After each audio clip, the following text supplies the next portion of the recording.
ഈ തെരഞ്ഞെടുപ്പിന് നമ്മുടെ ഈ ഗ്രാമ്യ വിശുദ്ധിയിൽ നിറഞ്ഞു നിൽക്കുന്ന വിഷയങ്ങൾക്കപ്പുറം സംസ്ഥാന ദേശീയ രാഷ്ട്രീയവുമായി ബന്ധപ്പെട്ട് നിൽക്കുന്ന നിരവധിയായിട്ടുള്ള വിഷയങ്ങൾ ചർച്ച ചെയ്യപ്പെടണം എന്നാഗ്രഹിക്കുന്ന ഒരു തെരഞ്ഞെടുപ്പാണ് ഈ തെരഞ്ഞെടുപ്പ്. ജനങ്ങളെ ബാധിക്കുകയോ സ്വാധീനിക്കുകയോ ചെയ്യുന്ന യഥാർത്ഥ വിഷയങ്ങളിൽ നിന്ന് ഈ നാടിന്റെ ശ്രദ്ധ തിരിക്കാൻ ആവശ്യമായിട്ടുള്ള കുടില തന്ത്രങ്ങൾ ഇടതുപക്ഷ ജനാധിപത്യ മുന്നണി എല്ലാ തെരഞ്ഞെടുപ്പിലും എന്ന പോലെ ഈ തെരഞ്ഞെടുപ്പിലും കേരളക്കരയിൽ നടത്തിക്കൊണ്ടിരിക്കുകയാണ്. ദുരന്ത സമ്പൂർണമായിട്ടുള്ള ഒരു ഭരണത്തിന്റെ ബാക്കിപത്രം ഹൃദയത്തിൽ ആവാഹിച്ച് പോളിംഗ് ബൂത്തിലേക്ക് പോകാൻ കാത്തിരിക്കുന്ന ഒരു ജനതയുടെ മനസ്സിനകത്ത് ഒരു മാനസിക വിഭ്രാത്മകത സൃഷ്ടിക്കാനുള്ള ശ്രമമാണ് ഒരുപക്ഷെ കേരളത്തിന്റെ അന്തസ്സിനെ തന്നെ ബാധിക്കത്തക്ക രീതിയിൽ ഇടതുപക്ഷ ജനാധിപത്യ മുന്നണി വിശിഷ്യ CPM നടത്തിക്കൊണ്ടിരിക്കുന്നത്. അതുകൊണ്ട്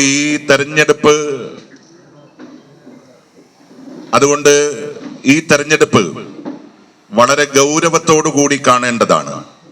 ദേശീയ സംസ്ഥാന രാഷ്ട്രീയവും ആ രാഷ്ട്രീയം വഴി കേരളത്തിന്റെ മണ്ണിൽ ഉണ്ടാകാൻ വേണ്ടി പോകുന്ന അപകടകരമായിട്ടുള്ള സാഹചര്യവും സ്വാഭാവികമായും ഈ തെരഞ്ഞെടുപ്പിൽ ചർച്ച ചെയ്യപ്പെടണം. എന്നെ ഏറ്റവും കൂടുതൽ വേവലാതിപ്പെടുത്തിക്കൊണ്ടിരിക്കുന്ന ഒരുപക്ഷെ ശ്രീ രമേശ് ചെന്നിത്തല ഉൾപ്പെടെയുള്ള കേരളത്തിലെ മതനിരപേക്ഷ രാഷ്ട്രീയത്തിന്റെ മറുകര താണ്ടിയ രാഷ്ട്രീയ നേതാക്കന്മാർക്കെല്ലാം വേദനയോടുകൂടി മാത്രം കാണേണ്ടി വരുന്ന ഒരു രാഷ്ട്രീയ സാഹചര്യം കേരളത്തിൽ ഉടലെടുത്തിരിക്കുന്നു. മുമ്പൊക്കെ നമ്മളൊരു ആരോപണം എന്ന രീതിയിൽ മാത്രം കേട്ടിരുന്ന BJPയും CPMഉം തമ്മിലുള്ള ബാന്ധവം അത് അതിശക്തമായി രൂഢമൂലമായി കേരളത്തിൽ നിറഞ്ഞാടുകയാണ്. BJP ബന്ധത്തിന്റെ ഏറ്റവും വലിയ പ്രഭവ കേന്ദ്രമായി ഒരു പ്രധാനപ്പെട്ട നേതാവിന്റെ വസതി മാറുന്നു എന്നുള്ളത് അപകടകരമായി നമ്മൾ കാണുകയാണ്. BJP നേതാക്കന്മാർക്കെതിരെ കേരളത്തിൽ രൂപം കൊണ്ട നിരവധി കേസുകൾ, ആ കേസുകളെല്ലാം ജലരേഖയായി മാറി. അപ്പൊ സ്വാഭാവികമായും നമ്മൾ കാണുന്നത് ഈ വർഗശക്തികളും വർഗീയ ശക്തികളും തമ്മിലുള്ള സമഞ്ജസമായ ഒരു സമ്മേളനം ഈ കേരളത്തിന്റെ മണ്ണിൽ നടക്കുകയാണ്.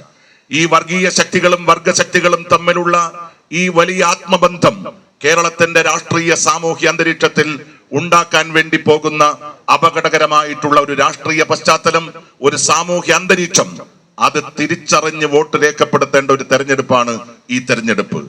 മലപ്പുറത്തെ കുറിച്ച് ദുരന്തപൂർണമായിട്ടുള്ള പ്രസ്താവന നടത്തിയ ഒരു മനുഷ്യന്, കേരളത്തിലെ മുസ്ലിം സമുദായത്തെ ഒന്നടങ്കം ആക്ഷേപിച്ചുകൊണ്ട് മുന്നോട്ടു പോകാൻ ആഗ്രഹിച്ച ഒരു മനുഷ്യന്, നിരന്തരമായി വർഗീയതയുടെ ഏറ്റവും വലിയ രണഭൂമിയായി ഈ കേരളത്തെ മാറ്റാൻ ആഗ്രഹിക്കുന്ന ചില സാമുദായിക നേതാക്കന്മാർ പിണറായി വിജയന്റെ ബ്രാൻഡ് അംബാസഡർമാരായി പ്രവർത്തിക്കുന്നതിന്റെ കാഴ്ചയാണ് നമ്മൾ ശബരിമല സമ്മേളനത്തിൽ അയ്യപ്പ മഹാസംഗമത്തിൽ നമ്മൾ കണ്ടിട്ടുള്ളത്.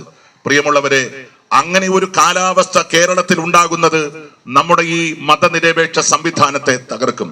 മതേതരത്വത്തിന്റെ പേരിൽ ഏറ്റവും വലിയ സ്നേഹ ലാളനകൾ ഏറ്റുവാങ്ങിയ ഒരു സംസ്ഥാനത്തെ തകർക്കുന്ന രീതിയിലേക്ക് അത് പോവുക തന്നെ ചെയ്യും.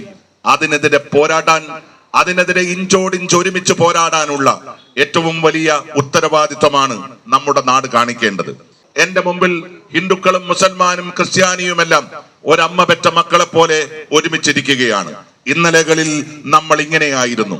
ഇന്ത്യ സ്വാതന്ത്ര്യം സമ്പാദിക്കുന്ന ഒരു കാലഘട്ടത്തിൽ മതത്തിന്റെ പേരിൽ ഈ രാജ്യത്തെ കീറിമുറിക്കാൻ ആഗ്രഹിച്ച ശക്തികൾ, മതത്തിന്റെ പേരിൽ ഈ രാജ്യത്തെ ഹിന്ദു രാഷ്ട്രമാക്കി പ്രഖ്യാപിക്കാൻ ആഗ്രഹിച്ച ശക്തികൾ, ഗാന്ധിയെ വെടിവെച്ചു കൊന്ന ഒരു പ്രസ്ഥാനം, ഗാന്ധിയെ ഇല്ലായ്മ ചെയ്യാൻ ശ്രമിച്ച ഒരു പ്രസ്ഥാനം, ഇന്ത്യൻ നാഷണൽ കോൺഗ്രസിനെ ഇല്ലായ്മ ചെയ്യാൻ ശ്രമിച്ച ഒരു പ്രസ്ഥാനം, ഇന്ത്യയിലെ മതേതരത്വത്തെ തകർക്കാൻ ശ്രമിച്ച ഒരു പ്രസ്ഥാനം, ആ പ്രസ്ഥാനത്തെ ഇന്ത്യയുടെ ഏറ്റവും പ്രധാനപ്പെട്ട മേൽവിലാസമാക്കി മാറ്റി ഇന്ത്യയിൽ ഏറ്റവും അപകടകരമായിട്ടുള്ള മതവിദ്വേഷം അത് പ്രചരിപ്പിക്കാൻ ശ്രമിക്കുമ്പോ ആ ദേശീയ ഗവൺമെന്റിന്റെ ഏറ്റവും പ്രധാനപ്പെട്ട വക്താക്കളായി ഒരുപക്ഷെ ഒരു ദുരന്തം എന്ന് നമുക്ക് പറയാം, കേരളത്തിലെ ഗവൺമെന്റ് മാറുകയാണ്.